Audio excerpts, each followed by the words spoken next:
ताली बजाएंगे और ये देश आजाद हुआ था, लेकिन कोई ऐसा कानून, कोई ऐसी व्यवस्था नहीं थी। और उसके बाद इसको, इस व्यवस्था को, इस संविधान को, इस कानून, इस नियम को बनाया गया और बनाकर आज ही के दिन देश में लागू किया गया।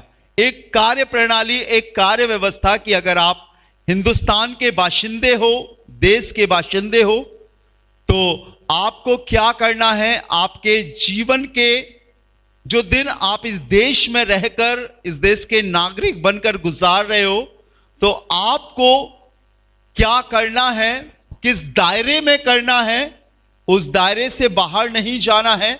ये सारे नियम पारित किए गए, बच्चों के लिए भी, जवानों के लिए भी, बुजुर्गों के लिए भी, घर परिवार और जीवन के सभी कार्य क्षेत्रों के लिए ये किए गए। बेटा बैठ जाओ, आप लोग परेशान मत हो, उसको भी ले आओ, बैठ, एक जगह बैठ जाओ, कोई भी नहीं घूमेगा, ध्यान दीजिएगा, यहां से कोई नहीं उठेगा। अपने फोन स्विच ऑफ कर लीजिए, किसी का भी फोन आए, कोई फोन यहां से लेकर बात करता हुआ नहीं जाएगा। ध्यान दे, परमेश्वर के वचन को इज्जत दें। ये टहलने का स्थान नहीं है, पार्क नहीं है। मैं देख रहा हूं कुछ बच्चे बाहर चले गए, लौट कर नहीं आए, बीच में आते, माँ बाप ध्यान दे, नहीं तो अब मैं उस वाले रूम में बंद कर दूंगा। Praise the Lord. ध्यान दे परमेश्वर के वचन पर। संविधान, व्यवस्था, नियम या कानून अगर कहीं नहीं है तो वो देश बिखर जाता। अगर आपने अभी खबर सुनी होगी बांग्लादेश की कि वहां की राष्ट्रपति वहां से चली गई और देश में बड़ा बवाल हुआ, लूटपाट हुई, उनके घर को लूट लिया, विधानसभा में, संसद में लोग घुस गए, जो जैसा लगा जिसको वो वैसा करने लगा और अपने मन के मुताबिक सब कुछ उजड़ गया। उससे पहले आपने खबर में श्रीलंका के विषय में सुना होगा कि श्रीलंका के प्रधानमंत्री ने कुछ गलत किया और लोगों ने उनके विरुद्ध प्रोटेस्ट किया और वो वहां से भाग गए, तो वो देश पूरा, उस देश में खलबली मच गई, उजड़ गया। वैसे ही खुदा के लोगों, हमारे देश में भी एक कानून व्यवस्था है कि अगर आप गलत काम करोगे, किसी प्रकार का भी कोई भी अनर्थ काम करोगे, तो दंड संहिता के अनुसार और फलानी धारा के अनुसार आपको सजा दी जाएगी। और उस दायरे में लिखकर गाड़ी चलाने का एक नियम है, घर में रहने का एक नियम है और इस देश में रहने का एक नियम है, जिसे हम क्या कहते हैं, संविधान। क्या कहते हैं? कॉन्स्टिट्यूशंस। संविधान, व्यवस्था, नियम या कानून। वैसे ही खुदा के लोगों, जब इंसान को परमेश्वर ने बनाया तो बनाने से पहले उसके दिमाग में मनुष्यों को जीवन जीने के लिए एक व्यवस्था थी, एक कानून था, एक तरीका था। और अगर आप खुदा के कलाम, उसका पहली 5 किताबें पढ़ेंगे, उत्पत्ति, निर्गमन, लय व्यवस्था, व्यवस्था विवरण और गिनती, ये 5 किताब पढ़ेंगे तो इन 5 किताब में हम मसीहों के लिए एक पूरी व्यवस्था दी गई। क्या दी गई? व्यवस्था, एक कानून दिया गया और बताया गया कि जब आप प्रभु के पास आओगे, जब आप प्रभु को ग्रहण करोगे, जब आपकी आंखें खुलेंगी, जब आप मन से सतर्क होकर परमेश्वर के वचन पर मन को लगाओगे, तो आपको किस दायरे में, किस संविधान में, किस कॉन्स्टिट्यूशन में आपको अपने जीवन को बढ़ाना है, वो सब परमेश्वर के वचन में लिखा है। ऐसा नहीं कि जब जागे तभी सवेरा, ऐसा नहीं है। हर एक चीज का समय है। ऐसा नहीं कि अब हमारी 10 बजे आंख खुली, चलो अब ऑफिस चलते हैं, चलो रात में कहीं पार्टी में गए थे, 11 बजे आंख खुली, हम स्कूल चलते हैं। उजड़े बाल, बिखरे बाल, अनड्रेस होकर अगर हम कहीं जाएंगे तो हमारे ऊपर सख्ती होगी। वैसे परमेश्वर की एक व्यवस्था है जो परमेश्वर के कलाम में बहुत सुंदर लफ्जों में नक्श की गई है। एक जवान को, एक बच्चे को, एक महिला को, एक शादीशुदा को, एक बुजुर्ग को कैसे जीना है। और आपको बताऊं, इसमें परमेश्वर ने अपना सारा मन, बैठ जाओ बेटा, बैठ जाओ, अपना सारा मन डाल दिया है। क्या किया है? सारा मन डाल दिया। अगर आप कहें कि परमेश्वर के मन में पता नहीं क्या है, आप परमेश्वर का वचन पढ़ो, इसमें उसने अपना सारा मन, अपना सारा दिल उसने इसमें डाल दिया है। हमें कैसे जीना है, हमें कैसे बढ़ना है। एक देश में अगर कानून व्यवस्था का विरोध होता है या कोई उल्लंघन करता है तो उसको दंड दिया जाता है। दिया जाता है कि नहीं? क्या हत्यारे को दंड नहीं दिया जाता? क्या चोरी करने वाले को दंड नहीं दिया जाता? पकड़े जाने पर उसे दंड दिया जाता है। वैसे परमेश्वर के कलाम में यह पूरी व्यवस्था है। हम कैसे जिए, हम कैसे आगे बढ़े, कौन सी चीज हमारे जीवन में कितनी अधिक प्रभावी है, हमें मालूम होना चाहिए। चलिए निकालते हैं इस इबारत को जो वहां लिखे, भजन संहिता 119 अध्याय उसका 11वां पद। भजन संहिता 119 अध्याय और उसका 11वां पद। कोई भी भाई बहन पढ़े, जोर से पढ़े। आप माइक में पढ़े? हाँ जी, पढ़िएगा। मैंने तेरे वचन को अपने हृदय में रख छोड़ा है। अपने हृदय में रख छोड़ा है। परमेश्वर की व्यवस्था परमेश्वर का कलाम है। सभी लोग बोलेंगे परमेश्वर की व्यवस्था, परमेश्वर की व्यवस्था, परमेश्वर का संविधान, परमेश्वर का संविधान उसका वचन है, उसका वचन है, उसका कलाम है। उसका कलाम है। अगर हमें इस दुनिया में जीना है, इस दुनिया में जीना, तो परमेश्वर के वचन को तो परमेश्वर के वचन अपने को दिल में रखना है। अपने दिल में रख। अब पढ़िएगा। मैंने तेरे वचन को अपने हृदय में रख छोड़ा अपने है, हृदय में रख छोड़ा है कि तेरे विरुद्ध पाप ना करूं, कि तेरे विरुद्ध क्या ना करूं? पाप ना करूं।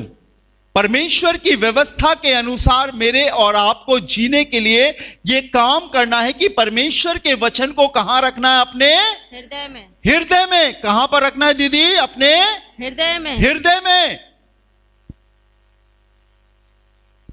पुराने पादरी साहब लोग कहते थे कि जब डर लगे तो कौन सा भजन संहिता बोलना?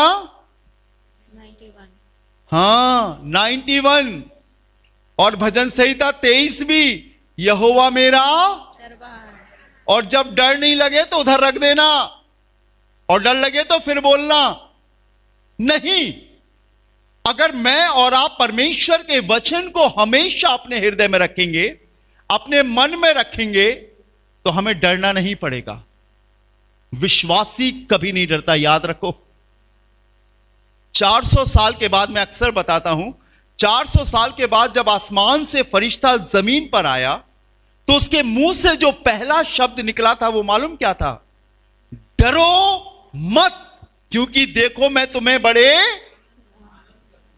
आनंद का सुसमाचार सुनाता हूं जो सब लोगों के लिए होगा, कि आज दाऊद के नगर में तुम्हारे लिए एक उद्धार करता जन्मा है। गुनहगार डरता है, पापी डरता है।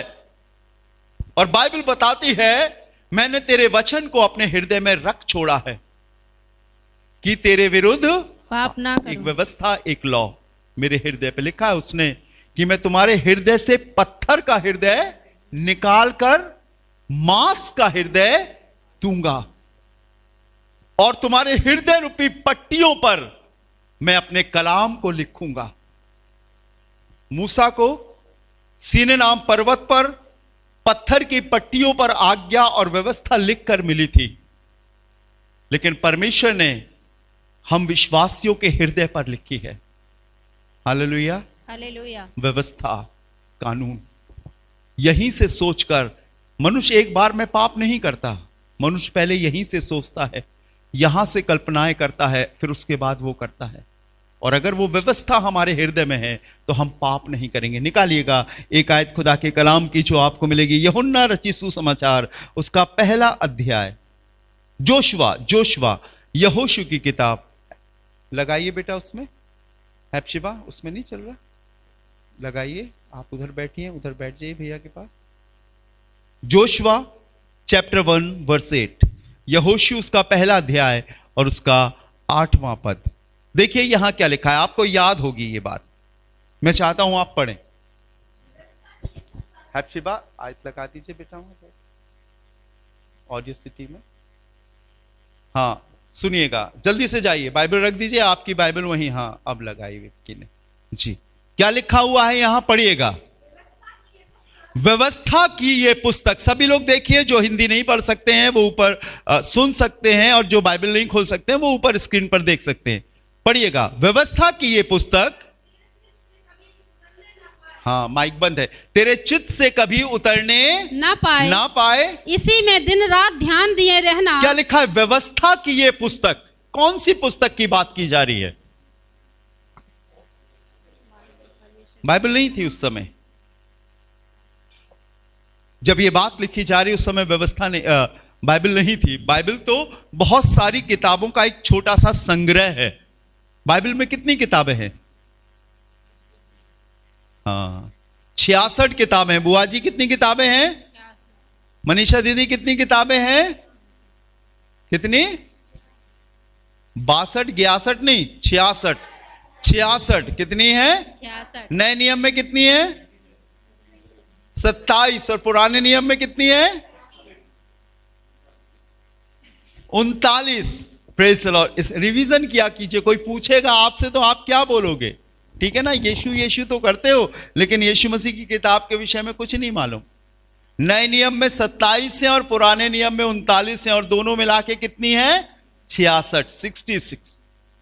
ये इस किताब की बात नहीं हो रही, ये उस व्यवस्था की बात हो रही जो पहले मूसा को सीने नाम पर्वत पर 40 दिन और 40 रात जब वो पर्वत पर गया था, निराहार था, जलती हुई झाड़ी में परमेश्वर ने उसको दर्शन दिया और उससे ये एक व्यवस्था दी, एक नियम दिया कि मैं इन्हें गुलामी से लेकर आया हूं, मैं एक ऐसे देश से लेकर आया हूं जहां पर मूर्ति पूजा थी, जहां पर अपने मन की रीति के अनुसार चलना था, जहां पर कैदी जीवन था, जहां पर तमाम प्रकार के पाप थे, शैतान का कब्जा था, उनको लेकर आया था परमेश्वर। किसके द्वारा? मूसा के द्वारा लेकर आया था। और यहां पर मूसा बुजुर्ग हो गया है, और मूसा के बाद लगभग 20 लाख से अधिक इस्राएलियों की अगुवाई करने के लिए परमेश्वर ने यहोशू को चुना है। और यहोशू जो एक जवान योद्धा था, मूसा की सेना का अगुवा था, अब वो कैसे आगे बढ़े, परमेश्वर ने उससे बातें करी। पढ़िएगा, इसकी 7वीं आयत पढ़ें, ऊपर वाली आयत लगाइए, देखिए क्या लिखा हुआ है जी। इतना हो कि तू हियाव बांध कर और बहुत दृढ़ होकर। 7वां पद बेटा ऊपर वाला, हाँ। इतना हो कि तू हियाव बांध कर और बहुत दृढ़ होकर, अच्छे लग गए, हाँ। होकर जो व्यवस्था तेरे दास मूसा ने तुझे दी है, हाँ, उन सब के अनुसार करने में चौकसी करना, और उससे ना तो दाहिने मुड़ना, उससे ना तो दाहिने मुड़ना और ना बाएं। तब जहां जहां तू जाएगा, हाँ, वहां वहां तेरा काम सफल होगा। जहां जहां तू जाएगा वहां वहां तेरा काम क्या होगा? सफल होगा। एक इंस्ट्रक्शंस दिए गए, एक नियम बताए गए, एक व्यवस्था बताई गई कि सुनो, जो तुम मेरे लोग हो, मेरे चुने हुए लोग हो, जो मैं लेकर आया हूं, यहोशू जोशुआ, ना तो तू उससे दाहिने मुड़ना और ना बाएं मुड़ना। और आगे लिखा, जहां कहीं तू जाएगा वहां वहां तेरा काम सफल होगा। तेरा काम क्या होगा? सफल होगा। कब सफल होगा? अगली आयत जी, नेक्स्ट वर्स। व्यवस्था की ये पुस्तक जब ये व्यवस्था की पुस्तक हमारे चित्त से उतरने ना पाए, हाँ, इसी में दिन रात ध्यान हमें मालूम होना चाहिए इसमें क्या लिखा है। जब पति पत्नी के बीच में झगड़ा होता है, जब बेटे और बाप के बीच में झगड़ा होता है, जब बच्चों और मां बाप के बीच में, जब रिश्तेदारों के बीच में झगड़ा होता है, इस व्यवस्था में लिखा है कि उस समय आपको क्या करना है। जब आप विश्वास की राह पर आगे बढ़ रहे हो और आपका आदमी, आपका पड़ोसी, आपका रिश्तेदार आपके अगेंस्ट जा रहा है, आपको व्यवस्था मालूम होना चाहिए कि उस समय आपको क्या करना है। हम सिर्फ इस बात पर डिपेंड नहीं रह सकते कि हम प्रार्थना करें, लेकिन प्रार्थना कैसे करें? अगर हमें व्यवस्था ही नहीं मालूम तो हम कैसे प्रार्थना करें?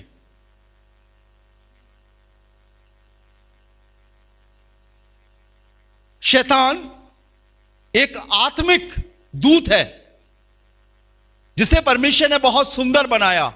अगर वो दिखता नजरों से तो हम डंडा लेकर मारते और भगा देते, लेकिन फिर भी वो काम कर रहा है हमारे जीवनों में, हमारे परिवारों में, हमारे लोगों के अंदर।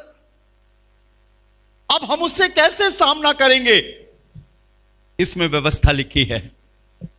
क्या लिखा है? व्यवस्था की ये पुस्तक तेरे चित्त से कभी उतरने ना चित्त पाए। समझते हैं किसे बोलते हैं? बुआ जी, चित्त किसे कहते हैं? हाँ, चितपट नहीं, मन, विवेक, कॉन्शियस, वो जगह जहां पर हमारी बातें स्मरण रहती हैं, याद रहती हैं। चित्त से हमें मालूम होना चाहिए कि अगर शैतान हमारे सामने आ रहा है किसी भी भेष में, हमारे अंदर यह तकवियत होना चाहिए कि हम उसे पहचान सकें, हम उसे जान सकें। याद रखना, शैतान कभी सींग लगाकर और दांत निकाल के नहीं आता सरदीश भैया, कभी भी भयानक रूप से नहीं आता, डराने वाले रूप से नहीं आता। वो इतने लचीले और इतने सुंदर रूप में हमारे पास आता है कि हमें पता ही नहीं चलता कि ये शैतान है या परमेश्वर है। पहले कुरिन्थियों की किताब में लिखा है, वो ज्योतिर्मय स्वर्गदूत की नाई तुम्हारे बीच में आ उतरा है। हम कैसे पहचानेंगे? जब हम इस व्यवस्था को, इस कलाम को पढ़ेंगे। Hallelujah, hallelujah, hallelujah. वो लाखों लोग थे जिनकी अगुवाई करने के लिए यहोशू जा रहा था। मूसा ने यह व्यवस्था उसके हाथों में दी और कहा, व्यवस्था की ये पुस्तक तेरे चित्त से कभी उतरने ना उतरने पाए। उतरने का मतलब समझते हो? चढ़ ही रहना चाहिए, मन में बसी रहना चाहिए। आपका आदमी आपके सामने खड़ा है और गंदे काम कर रहा है, अब आपको क्या करना है? उसने एक किया, आप दो करोगे, झगड़ा करोगे, बोलोगे नहीं। आपको मालूम होना चाहिए कि उस समय आपको क्या करना है। इसमें लिखा हुआ है, आज संविधान लागू करने का दिन है, आज कॉन्स्टिट्यूशंस लागू करने का दिन है, नियम बताने का दिन है कि इस देश में तुम रह रहे हो, तुम्हें क्या क्या कानून का पालन करना पड़ेगा, तुम्हें कौन सा टैक्स देना पड़ेगा, तुम्हें कैसे जीना पड़ेगा, किस उम्र के लोग शादी कर सकते हैं और क्या क्या नीतियां होंगी, वो सब लागू की गई थी। हमें मालूम होना चाहिए जब हम खुदा के घर में हैं, उसकी भी कुछ नीतियां हैं, उसके भी कुछ नियम हैं, उसकी भी कुछ व्यवस्था है, हमें जानना पड़ेगा। व्यवस्था की ये पुस्तक तेरे चित्त से कभी ना उतरने पाए और इसी में दिन रात ध्यान इसी में दिन रात ध्यान दिए रहना, इसलिए कि जो कुछ उसमें लिखा है, कि जो कुछ उसमें लिखा है उसके अनुसार करने की तू चौकसी उसके अनुसार करने की तू चौकसी करे। इसमें लिखा है। आपको मालूम है, जब शैतान यीशु मसीह के पास आया तो यीशु मसीह डंडा और पत्थर नहीं ढूंढने लगा, वो बंदूक नहीं ढूंढने लगा, उसने नहीं कहा कि कोई मेरी मदद करे। जब शैतान उसके पास आया, मालूम यीशु मसीह ने क्या कहा? आप पढ़िए, देखिए यूहन्ना उसका 4 अध्याय, मैथ्यू चैप्टर 4 वर्स 3, उसकी तीसरी आयत पढ़िएगा। जब शैतान उसके पास आया, बल्कि पहली आयत से पढ़िए, मत्ती रचित सुसमाचार 4 अध्याय पहले पद से। बच्चे आप लोग भी पढ़ो, अगर बाइबल खोले हो पढ़ो। तब आत्मा यीशु को जंगल में ले गया ताकि इब्लीस अर्थात शैतान से उसकी परीक्षा हो। वो 40 दिन और 40 रात निराहार रहा। वो 40 दिन और 40 रात निराहार रहा। तब उसे भूख लगी। तब परखने वाले ने परखने वाले शैतान ने उसके पास आकर कहा, हाँ, यदि तू परमेश्वर का पुत्र है तो कह दे, हाँ, कि ये पत्थर रोटियां बन जाए। कह दे कि ये पत्थर रोटियां बन जाएं। यीशु ने उत्तर दिया, लिखा है। यीशु ने क्या उत्तर दिया? लिखा है। यीशु ने क्या उत्तर दिया? लिखा है। क्या उत्तर दिया? लिखा है। हालेलुया। आप जितने जीवन इस दुनिया में जीना है ना, आपको 60 साल, 70 साल, 80 साल, 90 साल या 100 साल या ऊपर, या यीशु मसीह आ जाए उस दिन तक, एक एक दिन, एक एक मिनट, एक एक सेकंड के लिए इसमें लिखा है। Hallelujah, hallelujah. आपकी जिंदगी के हर पल के लिए इसमें लिखा है। और यह व्यवस्था जो खुदा ने मेरे और आपको दी है, विश्वास में जीने के लिए और शैतान का सामना करने के लिए दी है। Hallelujah, hallelujah. हमें नहीं मालूम है कि हमारी कलीसियाओं में कौन सा नियम चलता है। मैं एक चर्च में गया और जब मैं उस चर्च में बैठा, कुछ समझ ही नहीं आ रहा था। गाने वाले आए, उन्होंने गाया बजाया और चले गए। पादरी साहब जब बोलने लगे तो गिनती के 7 या 8 लोग बैठे, और वो भी बुजुर्ग लोग जिनका एक पैर केले पर और दूसरा कब्र में रखा है। जवान चले गए और बाहर खड़े हो गए गेट पे जब परमेश्वर का वचन प्रचार किया जा रहा है। हमें यह मालूम होना चाहिए खुदा के लोगों, जब हम परमेश्वर के भवन में आए हैं तो यहां खेलने के लिए नहीं आए हैं, घूमने के लिए नहीं आए हैं। अपने बच्चों को सिखाएं, अपनी संतानों को सिखाएं कि खुदा के घर में जब आप आते हैं तो एक व्यवस्था है, एक नियम है, टाइम पास करने की जगह नहीं है। लिखा है तेरे चित्त से कभी ना उतरने पाए। मैं देख रहा हूं कुछ मां बाप के बच्चे उनके संग बैठे हैं और कुछ मां बाप के बच्चे बाहर खेल रहे हैं। हमें नॉलेज होना चाहिए कि हम कहां आए हैं, और यही बाइबल बताती है। क्या लिखा हुआ पढ़िएगा, उसने उत्तर दिया कि लिखा है आपकी बेटी आपके बेटे के लिए लिखा है। यहां पर अगर आपके बेटे आपकी बेटी के लिए लिखा है कि चर्च आओ और बाहर खेलो, तो आप हर संडे लाइए और बाहर खिलाइए। और अगर नहीं लिखा है खेलने के लिए, तो आपको अपने बच्चों को सिखाना पड़ेगा कि खुदा के घर में कैसे बैठना है। Hallelujah, hallelujah. और वो कभी नहीं बैठेंगे जब वो जवान होंगे, बुजुर्ग होंगे, कभी नहीं बैठेंगे, क्योंकि हमने उन्हें व्यवस्था बताई ही नहीं, नियम बताया ही नहीं। और शैतान ऐसे ही आता है। आपको मालूम होना चाहिए कि आपके जीवन के विषय में खुदा के कलाम में कहां लिखा है। मैं शायद पिछले संडे बता रहा था, जब यीशु 12 साल के थे और यरूशलेम में उसकी संसारिक माता मरियम और यूसुफ लेके गए थे, और यीशु वहीं मेले में रह गया था। जब वो घर आ गए तो दूसरे दिन फिर गए उसे ढूंढने के लिए। बाइबल में लिखा है यीशु मसीह बड़े बड़े व्यवस्थापकों और शास्त्री और फरीसियों के बीच में खड़े होकर वो कलाम जो उसके लिए परमेश्वर के वचन में लिखा था, खोलकर उन्हें उपदेश दे रहा था। Hallelujah, hallelujah. यह हमें मालूम होना चाहिए। आप ढीले मत हो, उठाओ छड़ी, बोलो जोर से, यह गलत है और यह सही है। और आज अगर आप चुप रहे तो एक दिन दुनिया बोलेगी, आप कुछ नहीं बोल पाओगे। व्यवस्था की यह पुस्तक तेरे चित्त से कभी ना उतरने पाए। और आपको मालूम है, अगर हम सिर्फ सुनने वाले होंगे तो हम कैसे होंगे। निकालिएगा एक आयत परमेश्वर के वचन से, उसके बाद में जल्दी से आपके लिए दुआ करूंगा। बहुत सुंदर सी आयत है परमेश्वर के वचन की, मैथ्यू चैप्टर 7, मत्ती रचित सुसमाचार और उसका 7वां अध्याय। मांगो तो तुम्हें दिया जाएगा। मत्ती उसका 7वां अध्याय और उसका 24वां पद। जी, मैथ्यू चैप्टर 7 वर्स 20। इसलिए जो कोई मेरी ये बातें सुनकर उन्हें मानता है, इसलिए जो कोई मेरी ये बातें सुनकर उन्हें मानता है, वो उस बुद्धिमान मनुष्य के उस समान बुद्धिमान मनुष्य की नाई है, समान ठहरेगा, जिसने अपना घर चट्टान पर बनाया। जिसने अपना घर कहां पर बनाया? चट्टान पर। चट्टान पर बनाया। कौन? जो सुनता है व्यवस्था की बातों को और उन्हें मानता है। Hallelujah, hallelujah. जब आपका बेटा रोया, आपकी बेटी रोई, आपने मोबाइल पकड़ा दिया, क्या कभी आपने उसे बाइबल पकड़ाई? मैं कथा सुनाता हूं। एक छोटा सा बच्चा था और वो स्कूल जाया करता था।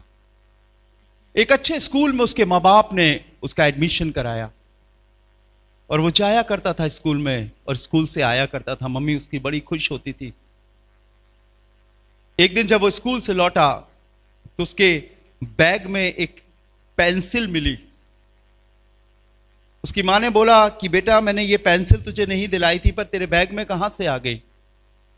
तो वो मम्मी से झूठ बोलता है, मम्मी मुझे स्कूल में कहीं पड़ी मिल गई, रास्ते में मिल गई। और जबकि उसने किसी की चुरा कर अपने बैग में रखी थी, ले आया। और उसकी माँ ने उसकी उस बात को अनदेखा कर दिया। किसी दिन वो कोई बुक्स लेकर आ गया उसकी माँ ने पूछा ये बुक्स कहाँ से आ गई, ये तो मैंने दिलाई नहीं थी। उसने कहा नहीं मम्मी, मुझे रास्ते में जब मैं आ रहा था तो मैदान में पड़ी मिल गई। धीरे धीरे उसकी चोरी की आदत बढ़ती चली गई। वो बढ़ता गया और फिर किसी किसी के घर से सामानों की चोरी करने लगा। ताली बजाएंगे और यीशु मकान मसीह के नाम की में चोरी करने के लिए घुस गया और मकान के लोग जग गए और उसे पकड़ लिया। और उसने अपने आप को बचाने के लिए, उसकी जेब में चाकू था, उसने चाकू से उस मकान मालिक को मार दिया और वो भागकर अपने घर में आकर छिप गया। उसकी मां ने देखा कि कोई आया है। उसने पूछा तू कहां से आया है और तेरे शर्ट पर यह खून कहां से लगा है? वो कहने लगा मां, मुझसे किसी का मर्डर हो गया और पुलिस मेरे पीछे पड़ी है। नियम अनुसार, व्यवस्था अनुसार उसे पकड़ा गया, सजा हुई, मौत की सजा उसे सुनाई गई, मुकदमा चला। उससे पूछा गया तेरी आखिरी मर्जी क्या है, तेरी आखिरी इच्छा क्या है? उसने कहा मैं अपनी मां से मिलना चाहता हूं। और बाइबल और वो इस कथा का जो सार है, सुबह 4 साढ़े 4 बजे उसे फांसी देनी थी। उसकी मां बिलखती और रोती हुई उसके पास आई क्योंकि उसका इकलौता बेटा था। उसने कहा मां मैं मरने वाला हूं, मैं खत्म हो जाऊंगा। मेरी आखिरी इच्छा है कि मैं आपकी जुबान में, आपकी जीभ में प्यार करूं। लोग इधर करते, लिप्स पे करते, लेकिन वो कहने लगा मैं आपकी जुबान पर प्यार करना चाहता हूं, किस करना चाहता हूं। और जैसी उसकी अंतिम इच्छा थी, आखिरी इच्छा थी, उसकी मां ने अपनी टंग्स को बाहर निकाला, अपनी जीभ को बाहर निकाला और उस लड़के ने अपने दांतों से अपनी मां की जीभ को काट दिया और वहीं गिरा दिया और कहने लगा ऐ मां, अगर तू मुझे बचपन में सिखाती कि जो मैं चोरी करता था छोटी छोटी, मुझे डांटती, मेरे ऊपर छड़ी उठाती, तो आज मेरे को ये दिन नहीं देखना पड़ता। लेकिन तूने मुझे नहीं सिखाया और मेरी बातों को, मेरे कामों को अनदेखा कर दिया। ये व्यवस्था है खुदा के कलाम में। अगर हम माँ बाप हैं, हमारे पास संतान हैं, तो हमें ये व्यवस्था उन्हें सिखानी पड़ेगी, हमें बतानी पड़ेगी। कितने माँ बाप हैं जिन्होंने अपने बच्चों को बाइबल दी है? जरा हाथ उठाइए, झूठ में मत उठाइए। और कितने लोग हैं जिन्होंने अपने बच्चों को मोबाइल दिया है? जरा हाथ उठाइए, ऊंचा उठाइए। कुछ लोग तो ऐसे हैं ना मोबाइल में है ना बाइबल में है, वही वाली बिल्ली है ना। हमें सीखना पड़ेगा, हमें समझना पड़ेगा। और यह है व्यवस्था की पुस्तक। आप मोबाइल दोगे वो बिगड़ जाएगा, आपको थोड़ी देर के लिए शांति मिल जाएगी, लेकिन आदत डाले। हमने कभी मोबाइल नहीं देखा। हमारे टीचर्स हमें सिखाते थे, हमसे बोलते थे अगर आपने ये वाली आयत याद नहीं करी, ये वाला अध्याय याद नहीं किया, तो आपको खाना नहीं मिलेगा। और अगर हम याद नहीं करते थे तो हमें खाना नहीं मिलता था, चाहे हम कितना भी रोएं। हम अपने माँ बाप को चिट्ठी लिखते थे, मम्मी हमने ये बाइबल की आयत याद नहीं करी, हमें खाना नहीं मिला। तो मेरी मम्मी ने लिख के भेजा कि ठीक है तुम्हें खाना नहीं मिला, याद करो और सुनाओ और खाना खाओ, क्योंकि सबसे असली भोजन ये है। हम बैठाकर अपने बच्चों को होमवर्क कराते हैं, सब चीजें कराते हैं, पर क्या कभी हम परमेश्वर के वचन को लेकर बैठते हैं? व्यवस्था, और बिना व्यवस्था के, बाइबल में लिखा है इस्राएल परमेश्वर के बिना हो गया। उनमें बड़ा कोलाहल हो गया, बड़ी अशांति हो गई। ना कोई सिखाने वाला याजक था, ना कोई व्यवस्था थी। और बाइबल में लिखा है इस्राएलियों को कोई भी मारता था और कोई भी पीटता था। और आज बहुत से चर्च जाने वाले लोग पिट रहे हैं, बहुत से खुदा के घर में आने वाले मुकदमों में और तमाम रीतियों में फंसे हुए हैं, क्योंकि उन्होंने खुदा की व्यवस्था को अनदेखा कर दिया है। एक दिन मेरे पास फोन आया रात के 10:30 बजे, पास्टर जी आप मेरे घर आ जाओ। मैंने कहा क्या हो गया चाचा, क्या हो गया? कह रहे मैं और मेरी पत्नी आत्महत्या करने वाले हैं। मैंने कहा आत्महत्या करने वाले हैं, मुझे क्यों बुला रहे हैं? कि आप आ जाइए।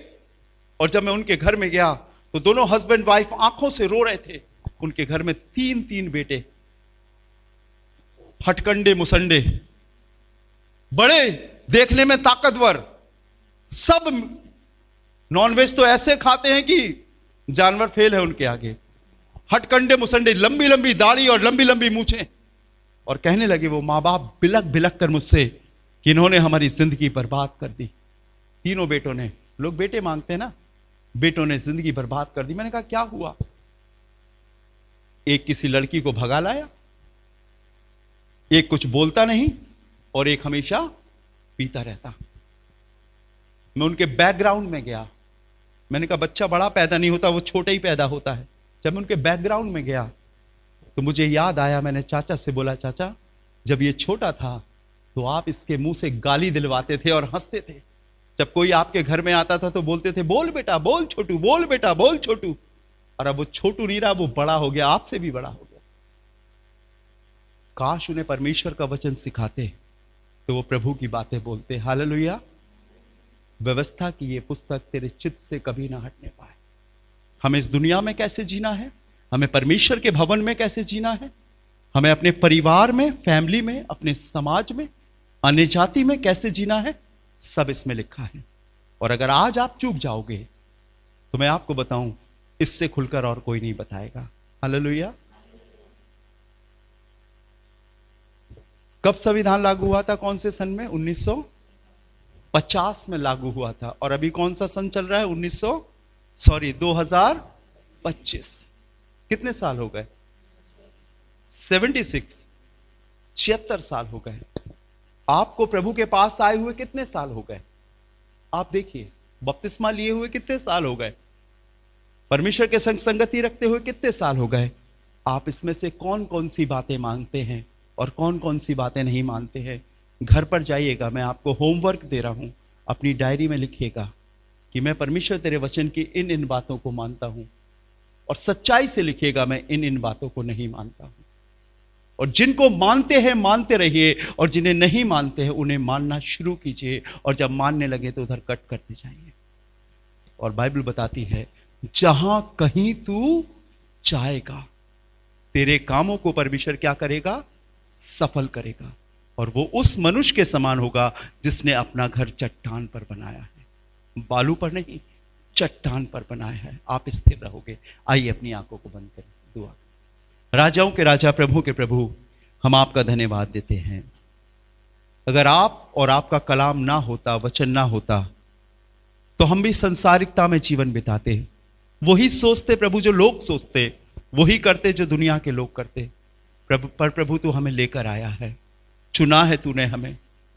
आज हम आपके भवन में खड़े होकर इस बात का ऐलान करते और अहद करते प्रभु कि हम सबसे अधिक प्रभु यीशु मसीह आपके वचन को इज्जत देंगे। ये हमारे जीवन की रूपरेखा है। हमारे पैदा होने से पहले आपने कलाम दिया प्रभु कि हमें कैसे जीना है। हमें इस वचन के अनुसार चलना सिखा प्रभु। बड़ा खुदावंद, हमारे मनों में वास कर। हम अपने जीवन की सभी बातों में सबसे अधिक आपके वचन को इज्जत दे प्रभु, और माने और उसके अनुसार चल सके प्रभु। हर एक सुनने वालों को बरकत देना, जो ऑनलाइन सुन रहे हैं प्रभु या जो सुनेंगे प्रभु। तकवीयत इनायत करिए। 26 जनवरी प्रभु, उनके हृदय में ये विधान, ये संविधान लिखा जा सके और ये आगे बढ़ सके। खुदावंद, हम सभी कुछ आपके हाथों में सौंपते हैं और यीशु मसीह के नाम से मांगते हैं, आमीन। Praise the Lord, hallelujah. प्रभु आपको बहुत आशीष दे।